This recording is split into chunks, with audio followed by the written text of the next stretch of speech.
Hi there booktube, it's Eleanor here, and you're going to think I'm a little bit crazy when I tell you this, but not only are you going to see my June TBR coming up in a few days, but also myself and Janet from Swirly Girly Reads have decided to take part in the Emojiathon.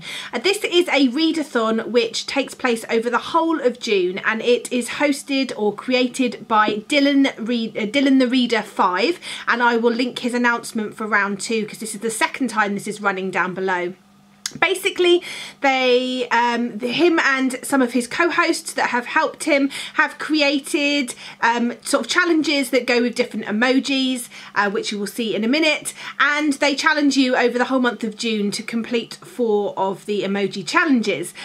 There are, I think, about 18 emoji challenges, so, you know, because me and Janet just think, well, 4's not possibly enough, we like to be totally crazy, we've decided to go through all of our shelves a few days ago and find all the books that we have on our shelves to read that we have the same, and we are going to, we then fit them into the different emojis that were listed as the part of the readathon, and then we've put all of those names in a jar, and over the month of June we are going to be buddy reading as many of those books as possible to hit as many of the emoji challenges as possible. It's crazy because I've also got another TBR. So anyway, let's talk about the books.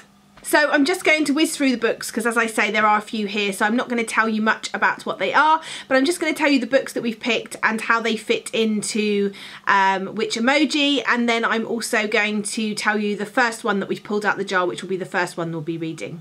So for the robot emoji, which is sort of a science fiction book, we have picked The Left Hand of Darkness by Ursula Le Guin.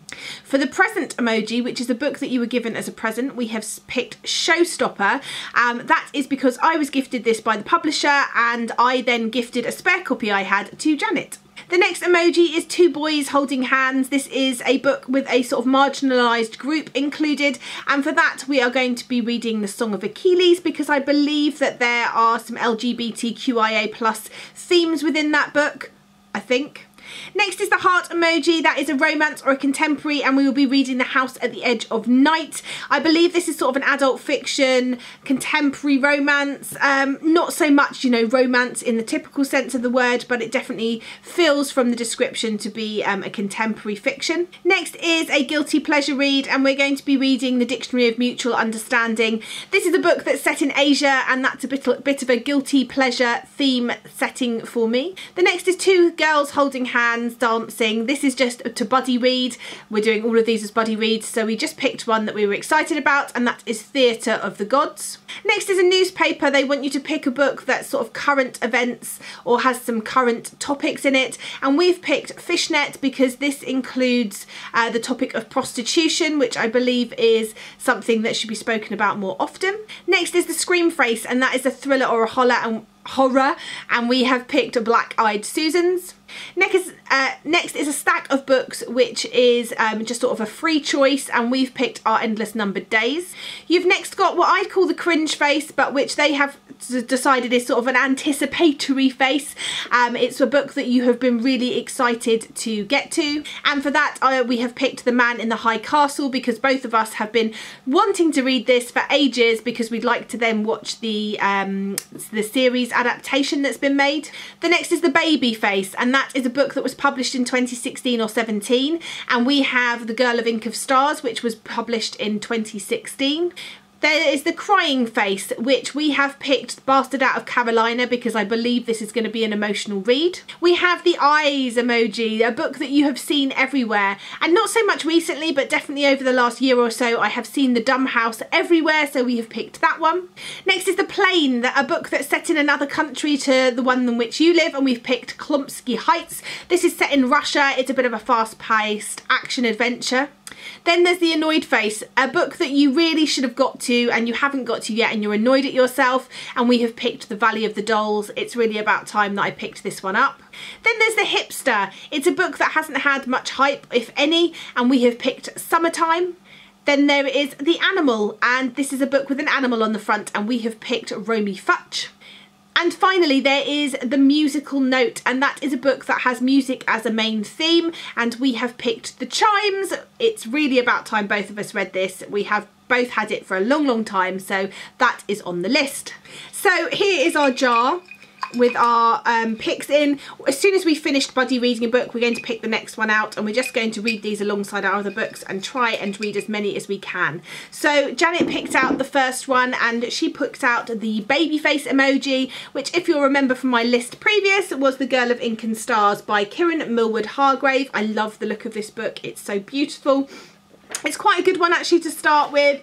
It's quite a short book. It's only just over 200 pages long. So this one is it says, forbidden to leave her island, Isabella dreams of the faraway lands her father once mapped.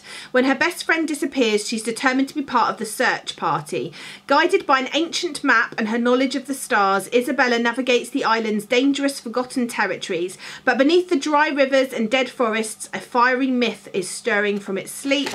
And oh, there's a map. So already I'm sold on this one, and it's such a beautiful book, and I believe it's won a couple of awards recently, so I'm really excited for this to be our first read. So check back in my weekly wrap-ups to find out what we've thought of this one and to find out which one we have picked out next. Anyway, if you're crazy like us and you want to take part in this, feel free to join us. If you're not quite so crazy and you want to try just doing the 4 emoji challenge, which I think is probably the saner way to go, then by all means check out Dylan's video, find out a bit more about it. I think this is a really great idea. It's just really fun. We all love a good emoji. Sometimes I just like to talk in emojis for a whole day, which is probably frustrating for all my friends, but yeah, so that's what we'll be doing. And watch out in the next few days for another TBR, which will be my June TBR, which is Shelf Slam themed. And also all the books that we picked for this Emojiathon are also tie in with our Shelf Slam theme, so that is brilliant. And so I won't tell you what it is because you will find out in the next TBR video, but all of these also fit into our Shelf Slam theme, so they will go towards that challenge as well, which is super cool.